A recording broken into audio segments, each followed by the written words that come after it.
따라하겠습니다. 최고의 하나님께 최선의 예배를, 최고의 하나님께 최선의 예배를.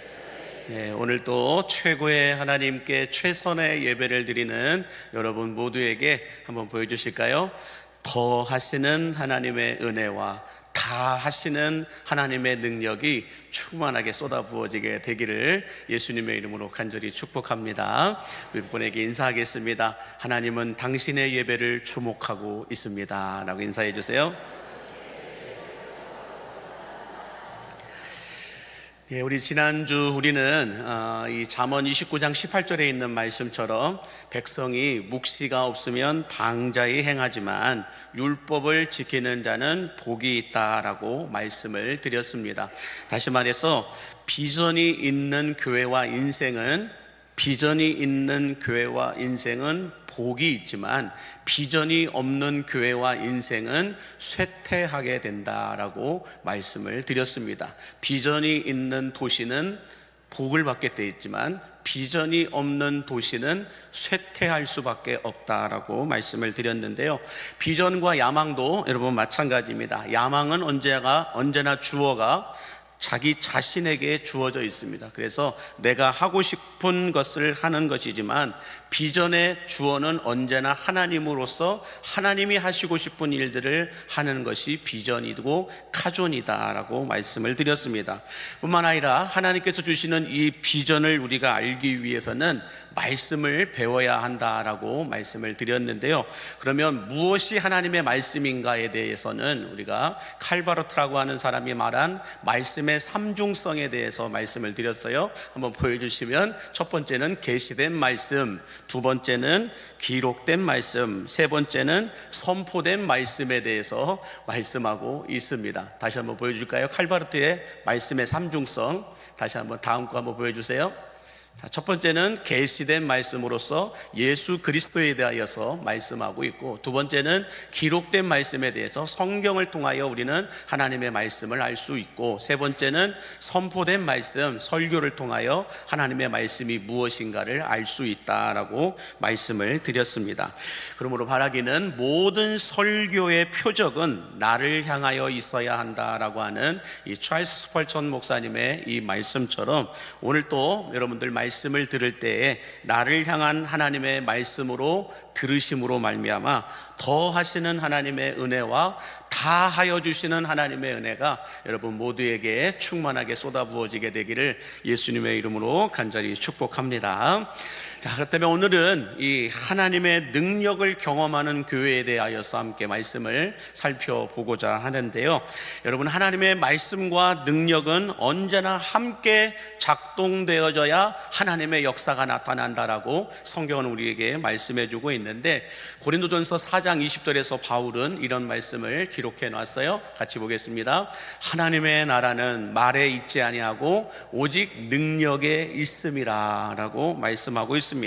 이 말씀은 무슨 말씀이냐면 하나님께서는 말씀만 하시는 분이 아니라 그 말씀에 걸맞는 역사와 능력도 행하시는 분이시다 라고 말씀하고 있는 것입니다.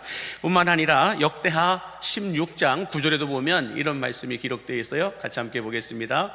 여호와의 눈은 온 땅을 두루 감찰하사 전심으로 자기에게 향하는 자들을 위하여 능력을 베푸신다라고 말씀하고 있습니다. 하나님께서는 온 땅을 두루 감찰하시고 이 땅에 살고 있는 모든 사람들을 두루 감찰하시사 누구를 본다라는 거예요? 하나님께로 인생의 방향을 맞추고 살아가는 그 사람들을 위해서 하늘의 능력을 베풀어 주신다라고 말씀하고 있는 겁니다. 이것이 믿어지신다면 아멘 하시기 바랍니다.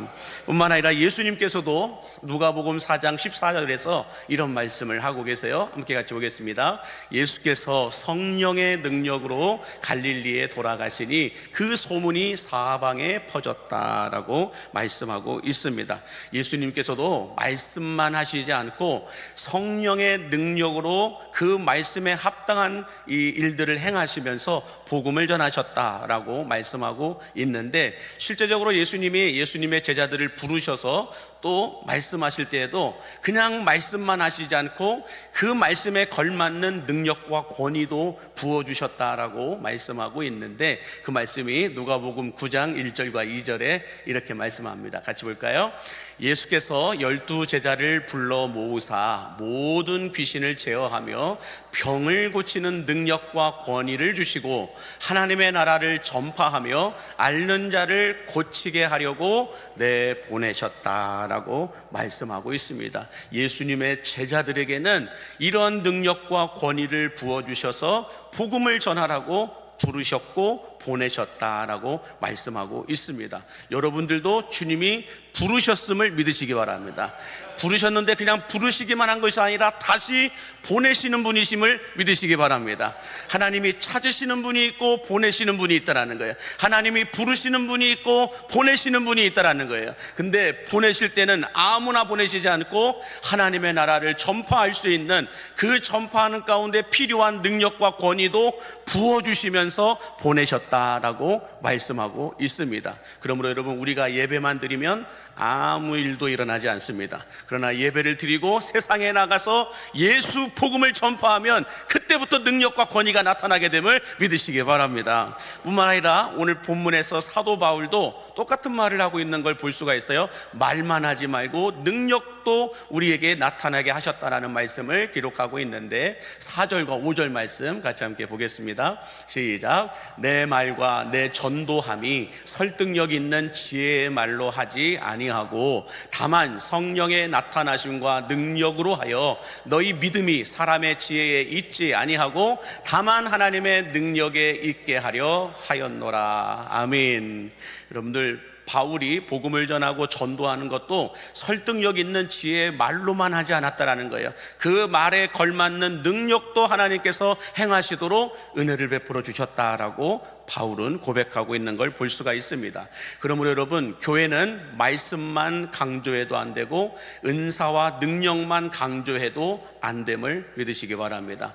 말씀과 능력을 같이 이야기해야 되고, 말씀과 능력이 균형과 조화를 이룰 때라야 건강한 교회가 될 수 있음을 믿으시기 바랍니다. 그래서 여러분, 수많은 한국 교회 가운데 말씀만 강조하는 교회가 있어요. 그래서 우리 교회는 다른 건 안 합니다. 오직 말씀 중심의 교회입니다. 근데 여러분, 이 세상에 말씀 중심의 교회가 아닌 교회가 어디 있어요?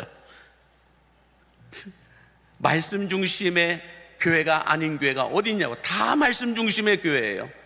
그런데 우리 교회는 말씀 중심의 교회만 강조합니다 라고 말하면서 성령의 은사와 성령의 능력과 성령의 역사에 대해서는 취시하고 이렇게 틀린 것처럼 이야기를 하고 말하는 분들이 있다라는 거예요. 그러나 그렇지 않습니다. 성경을 모르는 거예요.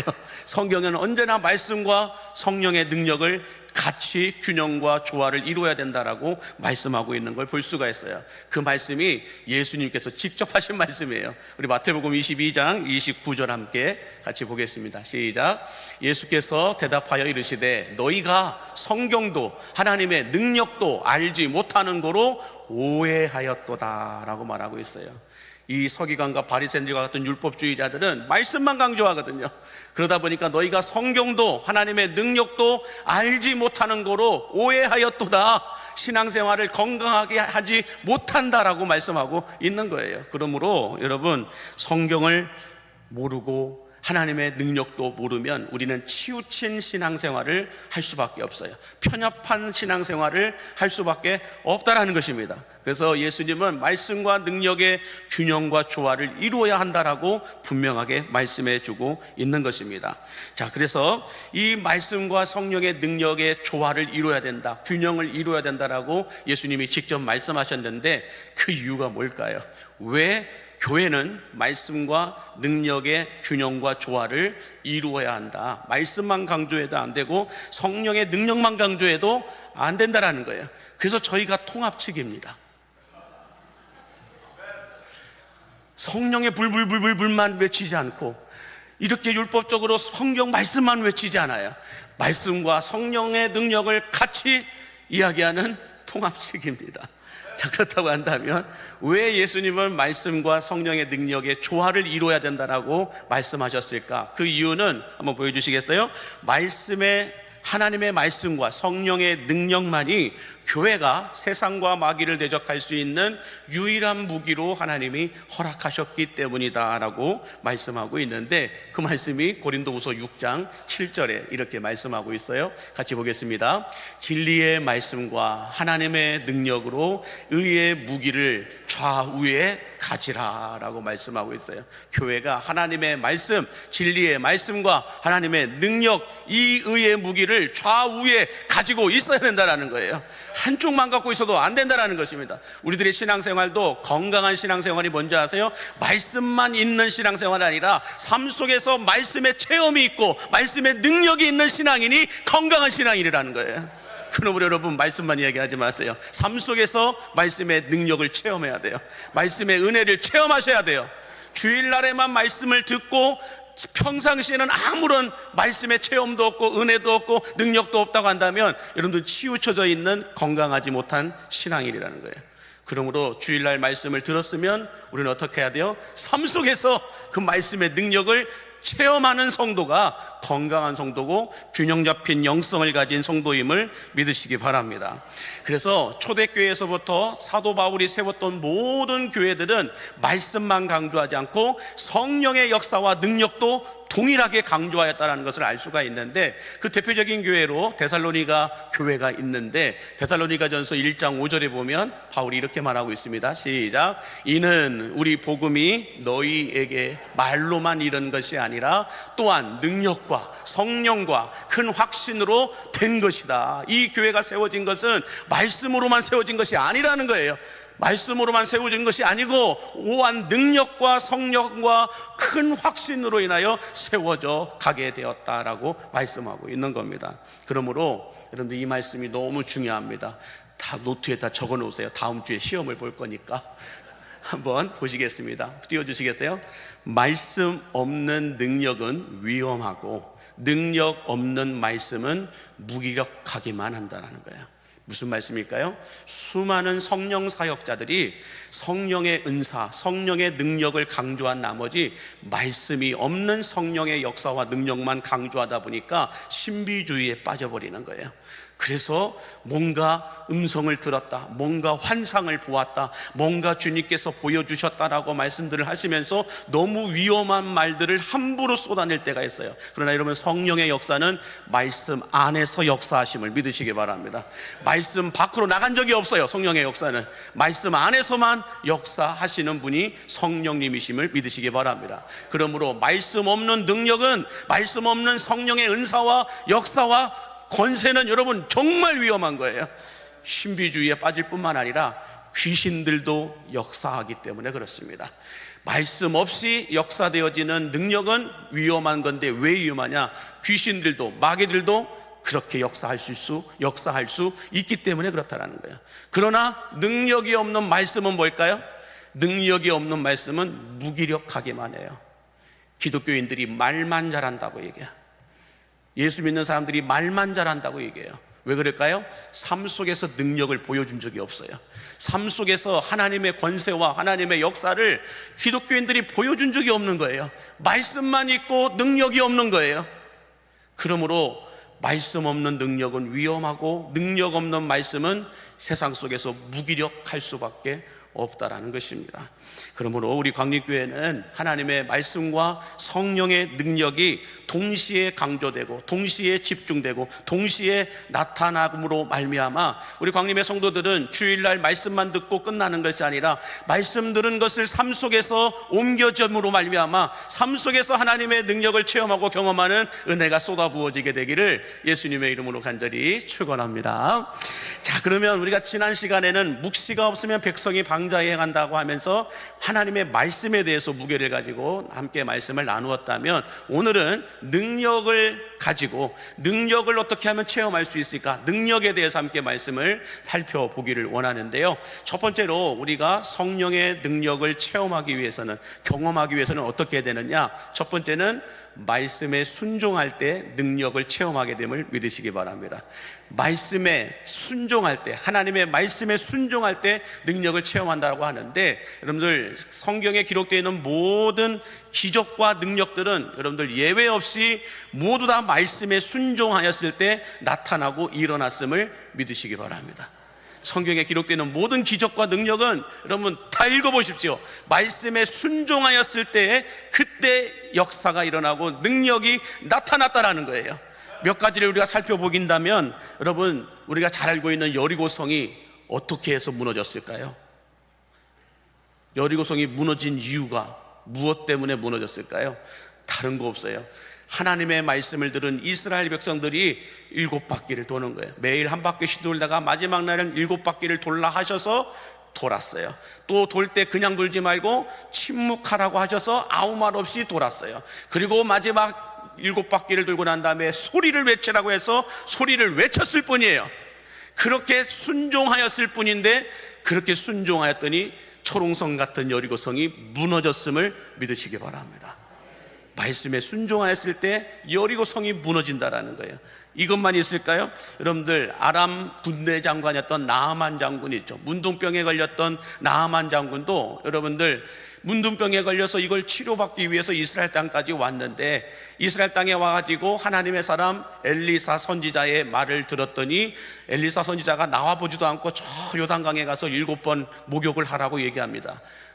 화딱지가 났지만 그럼에도 불구하고 이 나아만 장군은 하나님의 사람 엘리사의 말대로 가서 요단강에서 7번 목욕을 하고 나왔더니 문둥병이 깨끗하게 나았다라고 말씀하고 있습니다. 그런데 여러분 중요한 건 이거예요. 말씀에 순종하여 몸만 깨끗하게, 문둥병만 깨끗하게 나은 것이 아니라 생각하지 못했던 일도 일어나게 되었다라고 말씀하는데, 우리 열왕기하 5장 14절 말씀 같이 함께 보겠습니다. 시작. 나아만이 이에 내려가서 하나님의 사람의 말대로 요단강에 7번 몸을 잠그니 그의 살이 어린 아이의 살같이 회복되어 깨끗하게 되었더라. 참 중요한 말씀이에요. 나아만 장군이 말씀에 순종하였더니 문둥병만 나은 것이 아니라는 거예요. 수많은 전쟁터에서 얻었던 그 상처들, 그 어떤 흉터들, 이것뿐만 아니라 전장터에 있다 보니까 얼마나 몸이 거칠었겠어요. 또 까맣게 그을렸겠어요. 그런 모든 피부가 어린아이 살같이 깨끗하게 되었다, 부드럽게 되었다라고 말씀하고 있는 것입니다. 말씀에 순종하였더니 나는 문둥병만 낫기를 놓고 기도하였지만 생각하지 않았던 피부까지 깨끗하게 치료하여 주시고 치유하여 주신 하나님의 은혜가 부어졌다라고 말씀하고 있는 겁니다. 그러므로 여러분, 순종은 원상복귀가 아니라 뭐예요? 더 좋은 모습으로 치유되고 회복되는 능력을 체험하게 함을 믿으시기 바랍니다.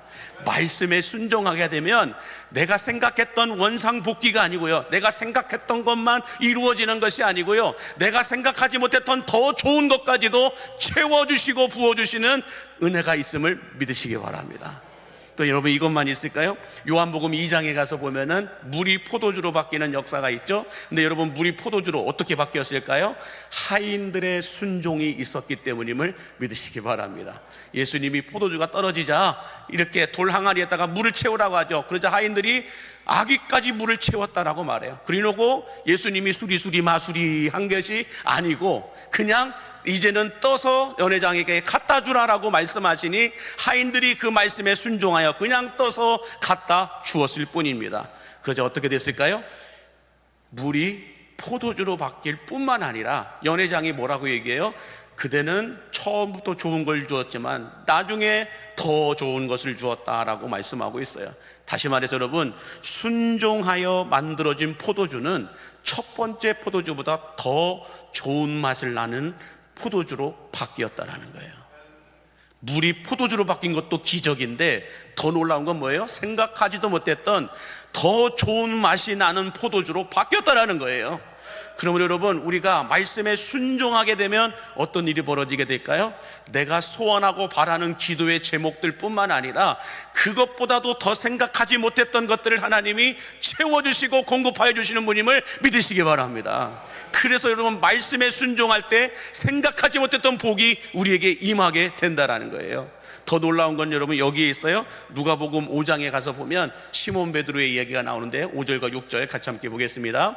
시몬이 대답하여 이르되 선생님, 우리들이 밤이 새도록 수고하였으되 잡은 것이 없지만은 말씀에 의지하여 내가 그물을 내리리이다 하고 그렇게 하니 순종하니 고기를 잡은 것이 심히 많아 그물이 찢어지는지라. 여러분 놀라운 사실 아닐까요? 여러분 시몬 베드로는 어부였습니다. 어부 인생 가운데 이렇게 물고기를 많이 잡아본 적이 있었을까요? 없었을까요? 없었어요. 갈릴리 호수 저도 가봤는데 어마어마하게 큽니다. 어마어마하게 커요. 그런데 그 큰 호수에서 물고기를 잡기 위해서 베드로가 평생을 그물을 던졌지만 그물이 찢어질 정도로 많이 잡아본 적은 없다라는 거예요. 그런데 말씀에 순종하여, 말씀에 의지하여 순종하여 그물을 내리니까 그물이 찢어질 정도로 많이 잡혔다라고 말씀하고 있는 겁니다. 그러므로 저는 여러분들의 사업도 그렇게 됐으면 좋겠어요. 그냥 내가 내 머리로 여러분들 사업을 하는 것이 아니라 말씀에 순종하여 사업장에 그물을 내릴 때에 내가 생각하지 못했던 찢어지는 은혜가 있음을 믿으시기 바랍니다. 찢어지는 은혜가 뭐예요? 그물이 찢어질 정도로 많은 물고기가 잡혔던 것처럼 내가 생각하지 못했던 사업장의 복이 우리에게 임하게 된다는 거예요. 여러분들이 소원하고 바라는 모든 그물들이 있을 거 아닙니까? 그냥 투망을 던지는 게 아니잖아요. 물고기를 많이 잡기 위해서 던진다고 한다면 여러분들이 소원하는 투망, 바라는 투망 던졌을 때에 그곳에 여러분들 어떤 물고기가 잡힐까요? 말씀에 순종하여 들어온 물고기가 있어요. 놀라운 비밀이에요. 내가 순종하여 그물을 던졌지만 이 그물 속에 잡힌 물고기들도 어떤 물고기예요? 하나님 말씀에 순종하여 들어온 물고기라는 거예요. 그냥 물고기가 들어오는 게 아니에요. 말씀에 순종한 물고기가 들어와 있다라는 거예요. 그러므로 여러분, 우리가 말씀에 순종하여 믿음으로 그물을 내려 던지게 되면은 내가 생각하지 못했던 나를 돕는 사람들, 하나님의 말씀에 순종할 줄 아는 사람들이 우리에게로 찾아오게 됨을 믿으시기 바랍니다. 생각하지 못했던 복이 부어지게 된다는 거예요. 그러므로 순종이 능력을 경험하게 함을 믿으시기 바랍니다. 순종이 그물이 찢어지는 듯한 물고기를 잡게 하는 능력이 있음을 여러분 믿으시기 바랍니다. 그러므로 순종은 원상복귀가 아닙니다. 순종은 일취월장처럼 날마다 달마다 더 좋아지게 하시는 하나님의 은혜가 있음을 믿으시기 바랍니다. 우리 100분에게 순종해야 그물이 찢어집니다. 인사해 주시기 바랍니다. 그러므로 바라기는 우리들의 인생에 그물이 찢어질 정도의 능력을 경험하기를 원하신다면 오늘부터 하나님의 말씀에 순종하는 여러분들이 되시기를 주의 이름으로 간절히 축복합니다. 자, 두 번째로 우리가 어떻게 하면 성령을 경험할 수 있을까? 성령의 능력을 경험할 수 있을까? 두 번째는 이렇게 볼 수 있습니다. 시작. 하나님께 감사할 때 능력을 체험하게 됩니다 라고 말씀하는데요, 이것도 성경에 여러 비유들이 있는데 우리가 오병이 어의 기적을 한번 생각해 보시기 바랍니다. 예수님이 물고기 2마리와 보리떡 5개를 가지고 먼저 뭐 하셨어요? 하나님께 축사하였다, 하나님께 감사하였다. 그리고 난 다음에 나눠주라 하였더니 5,000명이 먹고도 12바구니가 남았다라고 말씀하고 있어요. 기적이 일어나고 난 다음에 하나님께 감사한 것이 아니고요, 먼저 하나님께 감사했다라는 거예요. 그랬더니 어떤 일이 일어나요? 거기에 앉았던 모든 사람들, 그게 5,000명이든 10,000명이든 20,000명이든 상관없이 다 먹고 난 다음에 어땠어요? 12바구니가 남았다라는 거예요. 12바구니가 남았다는 것은 뭘 얘기할까요? 그 자리에 어떤 사람들이 더 많이 오더라도 다 먹일 수 있다라는 것이죠. 뿐만 아니라 하나님은 우리에게 축복해 주실 때 딱 맞게 주시는 분이 아니라 더하여 주시는 분이심을 믿으시기 바랍니다. 그래서 여러분, 하나님의 은혜와 능력은 하나님이 어떻게 하세요? 더하여 주십니다. 뿐만 아니라 다하여 주십니다. 하나님이 다 하시고 하나님이 더하여 주시는 은혜가 있음을 믿으시기 바랍니다. 어느 때? 감사할 때요. 되고 난 다음에 감사하는 건 누가 못해요? 다 하죠. 죽을 병에 걸렸다가 낫게 되면 누가 감사하지 못할 사람이 어디 있어요? 사업이 번창하면 감사하지 못할 사람이 누가 해요? 다 하죠. 그러나 감사가 사업장이 잘 되지 않아도 잘 되기 전에 감사하고, 내 질병이 다 낫지 않은 상태에서 감사할 때 생각하지 못했던 기적이 일어나는 거예요. 그 기적이 우리 교회도 있습니다. 우리 교회 안에도 여러분들 그 놀라운 분이 있으세요. 정말로 사업장을 시작하면서 하나님이 우리 사업장을 번창하게 해주실 것입니다 라는 믿음의 마음으로 목사를 불러서 예배를 드립니다. 사업장을 시작하면서 예배를 드렸어요. 예배를 드리고 난 다음에 주님이 이렇게 해주실 것을 믿고 감사를 드립니다. 감사 헌금을 드리고 감사 예물을 드리고 또 감사를 하고 그렇게 해서 사업장을 시작했습니다. 그렇게 감사로 시작했던 사업장이 하나님께서 놀라운 복을 부어주셔서요, 여러분들 기가 막히게 이번에 11조 1,000만 원을 하시는 거예요. 뭐로 그렇게 시작됐을까요? 감사가 만든 거예요. 감사, 그렇게 복을 주셔서 감사한 것이 아니라요, 먼저 감사했어요. 제가 그 현장에 있었던 증인입니다. 제가 증인이에요. 감사하는 그를 통하여 하나님이 그물이 찢어지는 복을 허락하여 주셨어요. 놀라운 거예요, 여러분들. 그러므로 여러분, 감사로 제사를 드리고 감사로 하나님 앞에 예배할 때에 생각하지 못했던 감사가, 기적이 우리에게 일어나게 됨을 믿으시기 바랍니다. 그게 오병이어의 기적이에요. 다 주시고 난 다음에 12바구니가 남아요.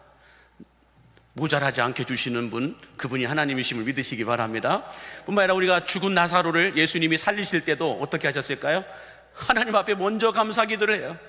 요한복음 11장 41절과 43절 같이 함께 보겠습니다. 시작. 돌을 옮겨 놓으니 예수께서 눈을 들어 우러러 보시고 이르시되 아버지여 내 말을 들으신 것을 감사하나이다. 이 말씀을 하시고 큰 소리로 나사로야 나오라 부르시니 나사로가 살아나왔다라고 말씀하고 있어요. 살아나오고 난 다음에 주여 감사하나이라고 예수님이 기도하지 않으셨어요. 살아나오기 전에 이미 하나님 앞에 내 기도를, 내 말을 들어주신 것에 대해서 감사하나이다.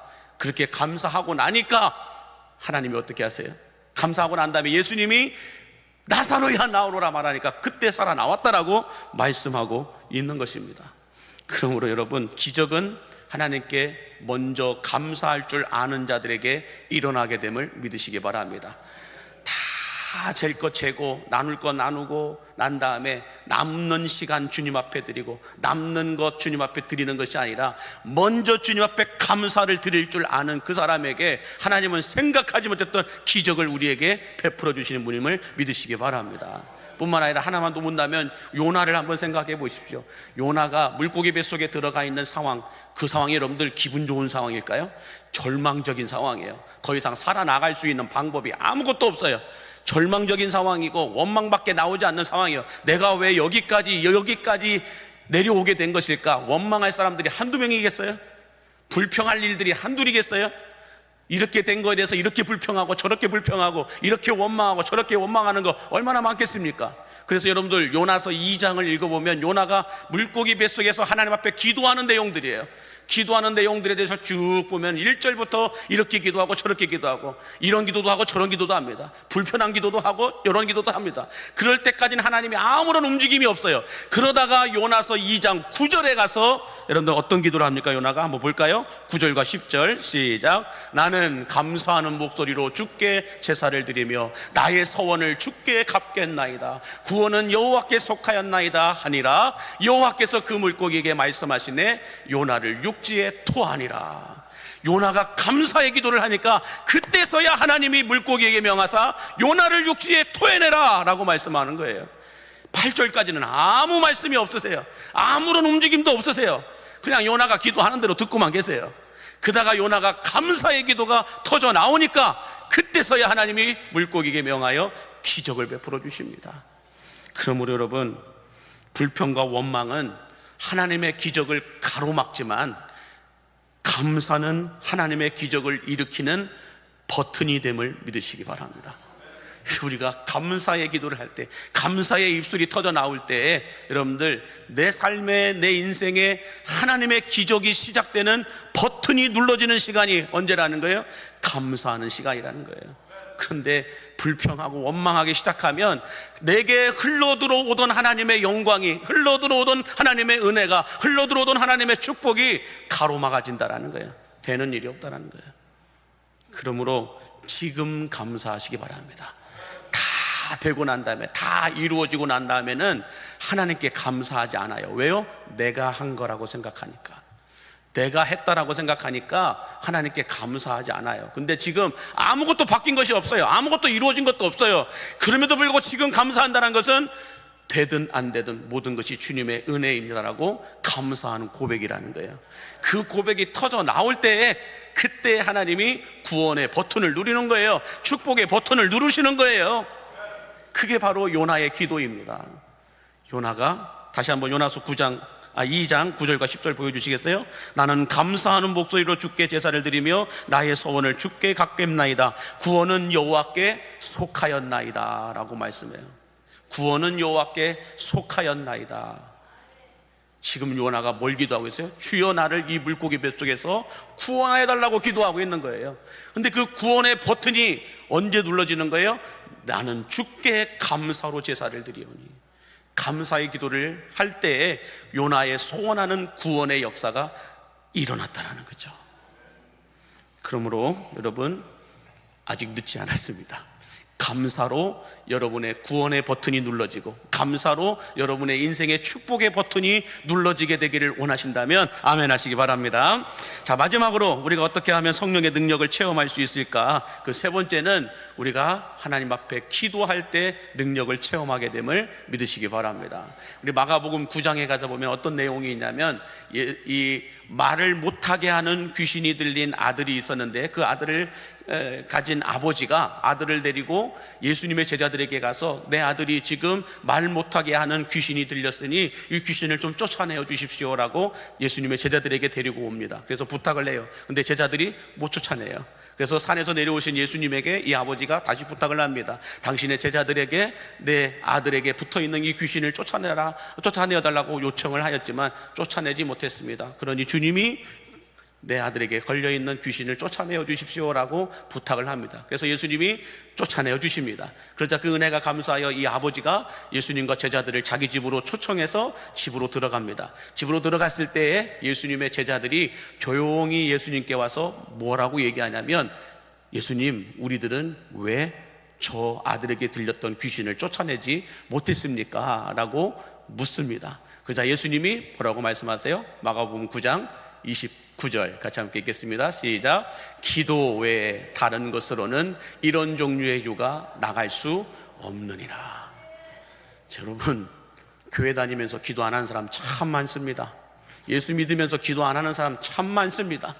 더 놀라운 건 무엇이냐면, 여러분, 기도 없이는 하늘의 능력이 없다라고 예수님이 말씀하고 계시는 건데, 많은 분들이 그래요. 나도 남들처럼 교회 다닐 만큼 다녔고 예수님 믿을 만큼 믿었는데 왜 나에게는 남들이 말하는 그 하늘의 능력이라고 하는 거, 예수님이 베푸신 그 기적을 왜 나는 체험하지 못할까? 이렇게 말씀하시는 분들이 있어요.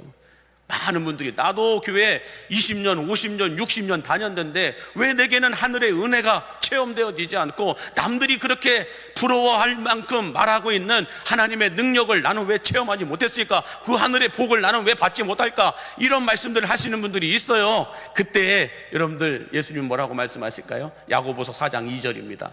시작. 야고보서 4장 2절. 너희가 얻지 못함은 구하지 아니하기 때문이요.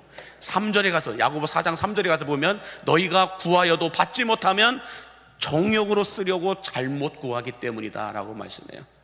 우리가 얻지 못하고 받지 못하는 이유, 하나님의 능력을, 하나님의 은혜를, 하나님의 축복을 얻지 못하고 받지 못하는 이유는 첫 번째는 기도하지 않기 때문이라는 거예요.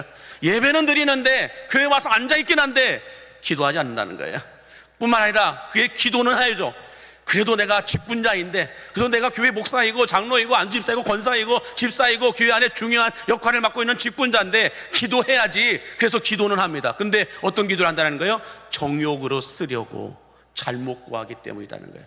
내 영광을 위하여서, 내 이름을 드러내기 위해서, 나를 빛나게 하기 위해서, 내 욕심을 채우기 위하여서 구하는 기도들은 잘못된 기도이기에 응답이 없다라고 말씀하고 있는 거예요. 그러므로 여러분, 우리가 하나님의 능력과 성령의 능력을 체험하고 경험하기 위해서는 기도해야 할 줄로 믿습니다. 기도를 하되 어떤 기도를 해야 돼요? 나의 욕심이 아닌 하나님의 영광을 드러내는 기도를 해야 할 줄로 믿습니다. 하나님의 영광을 위하여 기도할 때 하나님은 우리 삶에 필요한 모든 것을 내려주시는 분임을 믿으시기 바랍니다. 그 내용이 사도행전 2장에 가서 보면은 오순절 날 마가의 다락방에 120명의 사람들이 모여서 성령 받기를 위해서 기도하죠. 성령을 받기를 위해서 기도하였더니 정말 일주일 만에 성령이 내려오셨어요.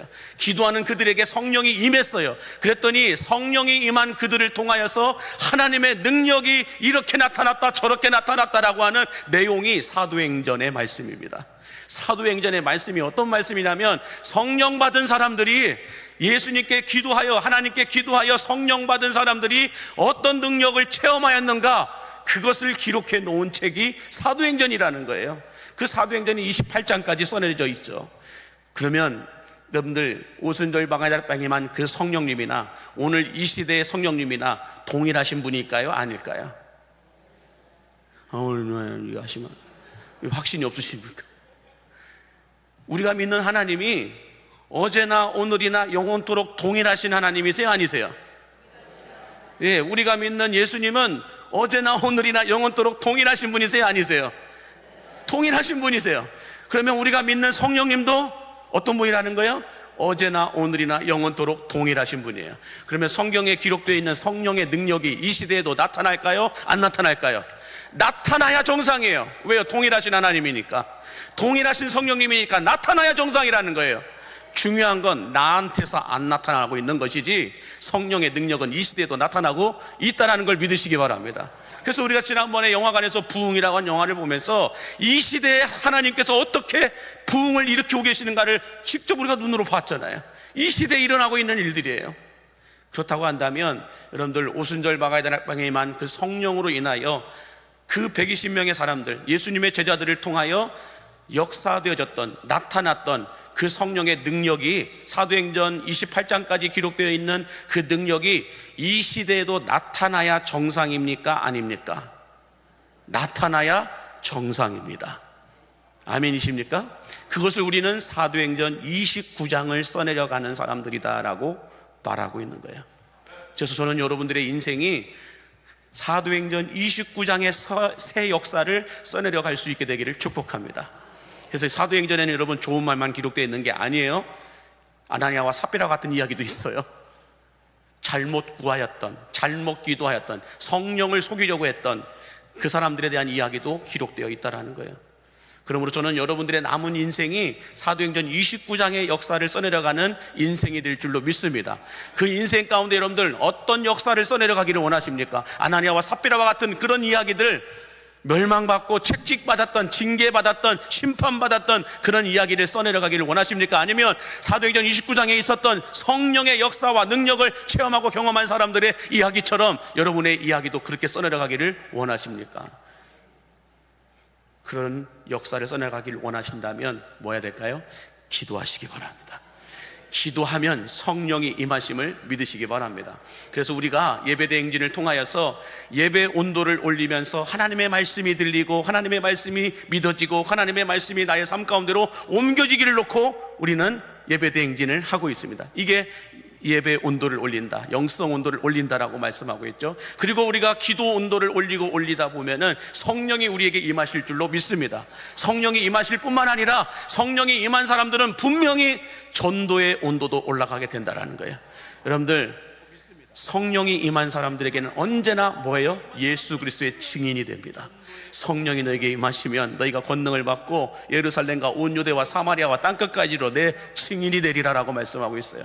그러므로 기도하여 성령 받은 사람들은 언제나 전도 온도를 올리는 삶을 살아가게 된다는 거예요. 그게 사도행전의 역사예요. 지금 이 시대에도 복음을 전하는 선교지에서는 구원의 역사가 일어나게 됨을 믿으시기 바랍니다. 구원의 역사가 일어날 때 그냥 일어나는 게 아니에요. 말씀만 했다고 일어나는 게 아니에요. 하나님의 능력도 동일하게 나타나게 됨을 믿으시기 바랍니다. 성경에 기록되어 있는 그 역사들이 선교지에서는 그대로 일어나고 있다는 거예요. 왜 우리한테 안 일어날까요? 복음을 전하지 않는 거예요. 성령의 부재함 가운데 복음을 전하지 않아요. 성령이 없이 말만 전해요. 그러니 아무 일도 일어나지 않는 거예요. 그래서 우리가 금요일마다 모여 기도하고 새벽에 모여 기도하고 말씀과 기도로 성령의 기름 부으심을 받게 되면 우리는 어느 곳에 가든지 영혼 구원을 위하여 살아가게 됨을 믿으시기 바랍니다. 영혼 구원의 사명을 감당하는 그 자리에 성령의 역사와 기적은 이 시대에도 일어나고 있음을 믿으시기 바랍니다. 그러므로 우리가 기도할 때 하늘의 능력이 부어지게 됨을 믿는다면 이제부터 어떻게 해야 될까요? 성령이 내게도 임하여 달라고 기도해야 할 줄로 믿습니다. 내가 남아있는 인생 몇 년이 남아있는지 알 수는 없어요. 그러나 남아있는 인생 동안 성령의 기름 부으심 가운데 사도행전 29장의 삶을 살아갈 수 있도록, 써내려갈 수 있도록 주여 나를 이끌어 달라고 기도해야 할 줄로 믿습니다. 그래서 내 평생 순종하고 내 평생 감사하고 내 평생 기도함으로 말미암아 성령의 능력을 체험하고 성령의 열매를 맺으며 살아갈 수 있는 우리 광림의 성도들이 되시기를 예수님의 이름으로 축원합니다. 기도하겠습니다. 만복의 근원 되신 하나님, 광림교회 안에 하나님의 말씀이 있고 성령의 능력도 있게 하여 주시어서 초대교회 성도들이 누렸던 하늘의 신령한 복과 땅의 기름진 복을 받아 누리게 하여 주옵소서. 무엇보다 순종하고 감사하고 기도함으로 말미암아 성령의 능력을 체험하게 해 주시옵시고 성령의 9가지의 열매의 축복들이 우리의 삶 가운데서 나타나게 하여 주옵소서. 예수님의 이름으로 축복하며 기도하옵나이다. 아멘.